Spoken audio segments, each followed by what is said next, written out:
Since I've been back playing golf and making videos about it again, a few people have wanted to know what my handicap is right now. So what I'm going to do is stretch it out over the course of a 10-minute video to make the most of watch time and all that other stuff that YouTubers are supposed to care about. This is how it starts. Only joking, my handicap's 5.8. You want me going there? There's good news and bad news, so I thought we'd just play a few holes and go through it.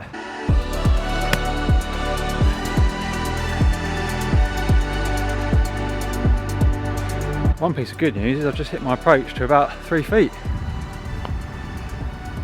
One piece of bad news is I still can't putt.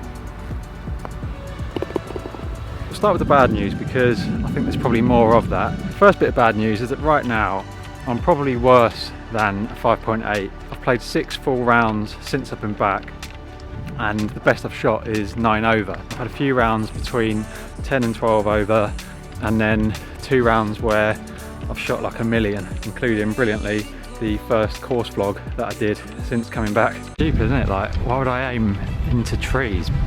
Oh, blade. Absolutely bladed it, straight from the green. Ah. Still hit 7 shots, so I made 7. That's rubbish. This is not going well. I mean, that's so awful. This is not pretty. I'm in real trouble. I feel like I don't know what I'm doing. Which triple was best? Wasn't really a question I was hoping to be asking myself today. I knew golf was hard, but I'm making it look really hard. I think the dream is over. I genuinely feel quite sad. Oh God. I'm just gonna walk the rest of the hole in silence. Sad times. What are you doing? 60 yards. Oh no, I don't want to give up though. I'm such a knob. That is, unless you count the 6 over that I shot around St Andrews on the simulator the other night. Does that count? Doesn't, does it? Definitely not. Oh, don't rain. Maybe if we knew what tomorrow holds, maybe then we could make a difference. I really do need to get a bloody golf umbrella. How can I not own a golf umbrella? It's hiding in the trees, but I don't really want to go in here. It's probably about 1 billion ticks. Oh, this is not ideal. I'm not actually worried about the fact that I'm not scoring well at the moment. Obviously I had basically 3 years of not playing golf at all, so I didn't expect to come back and be shooting the lights out. And actually, like, most of my game has been better than I would have expected at this point. So in the last 2 rounds that I've had, I've actually hit the ball really well. I just need to sort out my short game, which I know I can do by practicing, and cut out the kind of 2 really bad shots that I seem to be hitting in most rounds, which kind of come out of nowhere and they're just awful. So they're like out of bounds off the tee or just, you know, hooked into the absolute junk, never to be seen again. Straight down the middle, it went straight down the middle.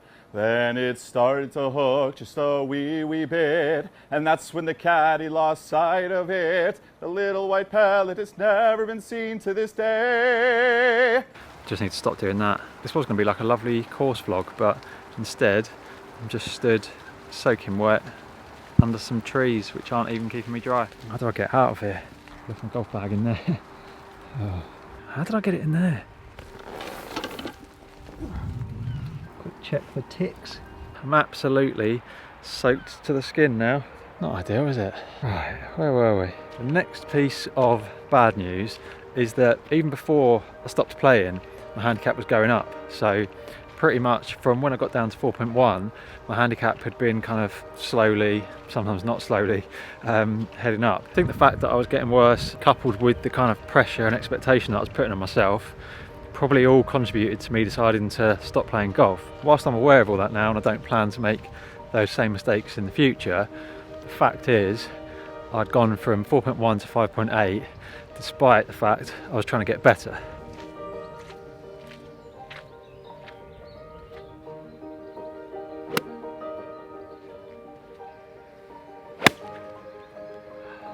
Just about enough. Right, now let's talk about some good news, shall we? My God. Yes, please. So the first bit of good news is that I now feel much more able to deal with the times where things aren't going well and my handicap goes up. I don't think it will, but even if it takes me ages to start regularly shooting in the 70s again, I can deal with that. And if my handicap goes up loads more from where it is now, like, so what? Left myself quite a long putt.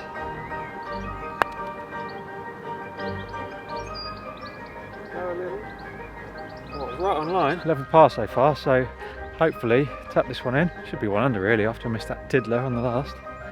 This one's actually longer than that.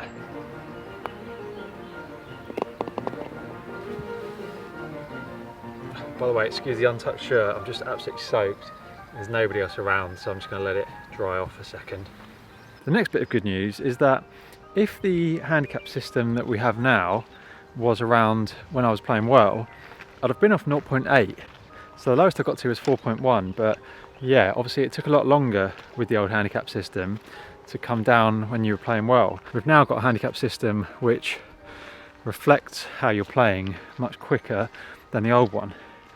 So yeah, that's good news for 2 reasons really.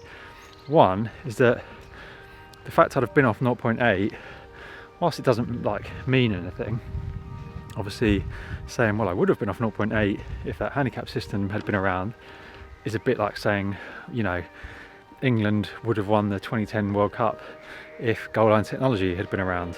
Over the line or not? Yes, most definitely. It's well over. England are denied an equaliser. But, you know, I'm not going to cry over it. Like, it's pointless.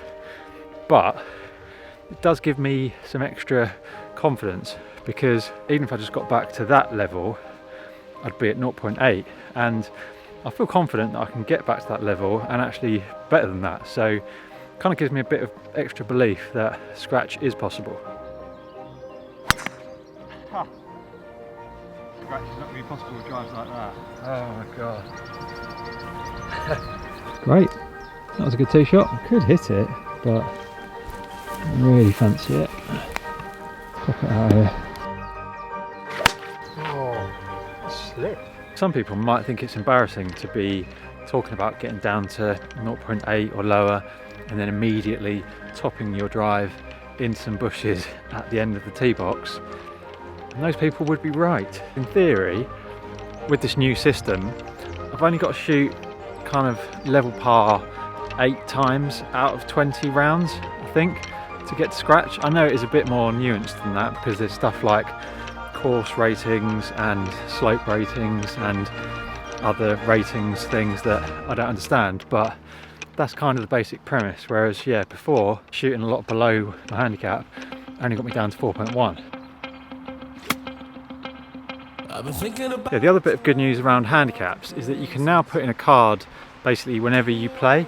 So before, obviously I had to kind of wait until there was a competition on to be able to have a chance to get my handicap down, whereas now anytime I'm playing with someone else I can put in a score. So again, that should help me get down more quickly once I start playing some decent golf. Do you have like a time frame as to when that might happen?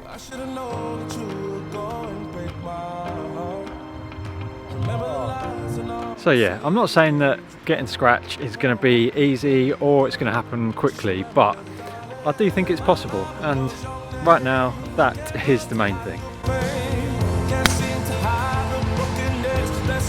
That was a big old fade slash slice into a bunker, but at least it got airborne, so better than the last drive.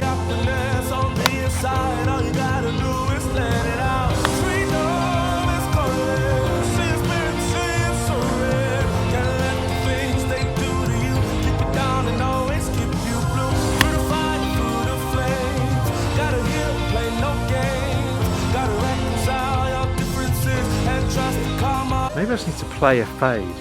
Like, everything today is going left to right, and I was chatting to Matt the other day. He seems to be a lot better since he played a fade. Obviously most of the tour pros now play fades.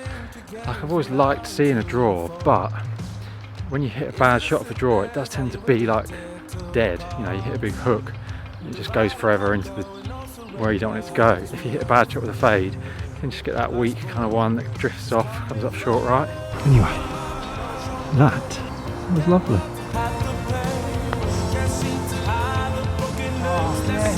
To be fair, the greens are pretty slow compared to what I've been used to, and obviously it has just poured down, but just got to hit it a little bit harder.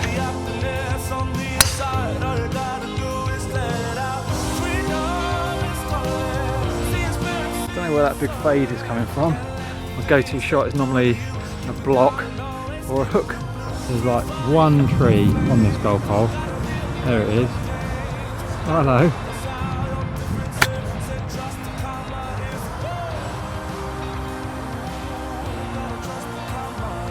Good.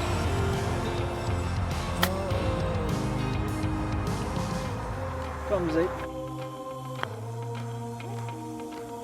Can't seem to hide the broken nerves that's on the inside of your chest. Such a good putt. Lads.